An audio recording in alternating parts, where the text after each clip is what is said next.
সবাই হাত মেলালেও ট্রাম্পের সাথে হাত মেলাননি ক্রিস্টিয়ান রোমেরো। বিশ্বজুড়ে ধর্মীয় ও নানা রাজনৈতিক ইস্যুতে বিতর্কিত এক নাম ট্রাম্প। আর সেই ট্রাম্পের সাথে হাত না মিলিয়ে প্রশংসায় ভাসছেন রোমেরো।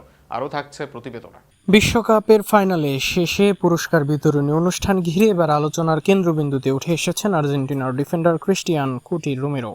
সামাজিক যোগাযোগ মাধ্যমে ছড়িয়ে পড়া একটি ভিডিওতে দেখা যায় পদক নিতে মঞ্চে ওঠার পর তিনি ফিফা সভাপতি জিয়ান্নি ইনফান্তিনোর সঙ্গে করমর্দন করলেও যুক্তরাষ্ট্রের প্রেসিডেন্ট ডোনাল্ড ট্রাম্পকে এড়িয়ে যান। এই দৃশ্য মুহূর্তেই ভাইরাল হয়ে যায় এবং বিভিন্ন মহলে ব্যাপক আলোচনা শুরু হয়।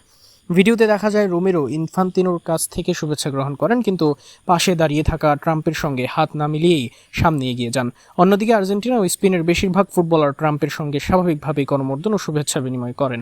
রোমেরোর এই আচরণ সামাজিক যোগাযোগ মাধ্যমে মুহূর্তেই ভাইরাল হয়ে যায়। অনেকে এটিকে ব্যক্তিগত অবস্থান হিসেবে দেখছেন, আবার অনেকে এই পদক্ষেপের প্রশংসা করেছেন।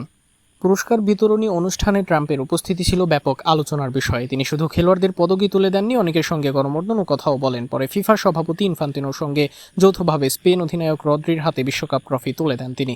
ট্রফি প্রদান শেষে চ্যাম্পিয়ন দলের উদযাপনের সময়ও ট্রাম্প মঞ্চের মাঝখানে অবস্থান করায় ঐতিহাসিক ছবিতেও তিনি জায়গা করে নেন।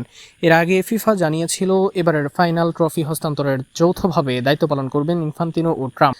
ট্রাম্প মাঠে প্রবেশ করার সময় গ্যালারির একাংশ থেকে দুধ্বনিও শোনা যায়, যা তার উপস্থিতিকে আরও বিতর্কিত করে তোলে।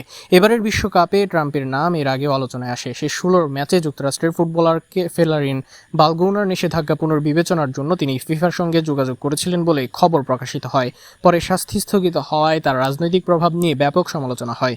ফাইনালের পর কুটি রোমেরোর ট্রাম্পকে এড়িয়ে যাওয়ার ভিডিও ছড়িয়ে পড়ার পর সামাজিক যোগাযোগ মাধ্যমে অসংখ্য ব্যবহারকারী তার এই আচরণ নিয়ে প্রশংসাসূচক মন্তব্য করেছেন। যদিও রোমেরো নিজেই বিষয়ে কোনো মন্তব্য করেনি, তবুও ভিডিও বিশ্বকাপ পরবর্তী অন্যতম আলোচনায় ঘটনায় পরিণত হয়েছে।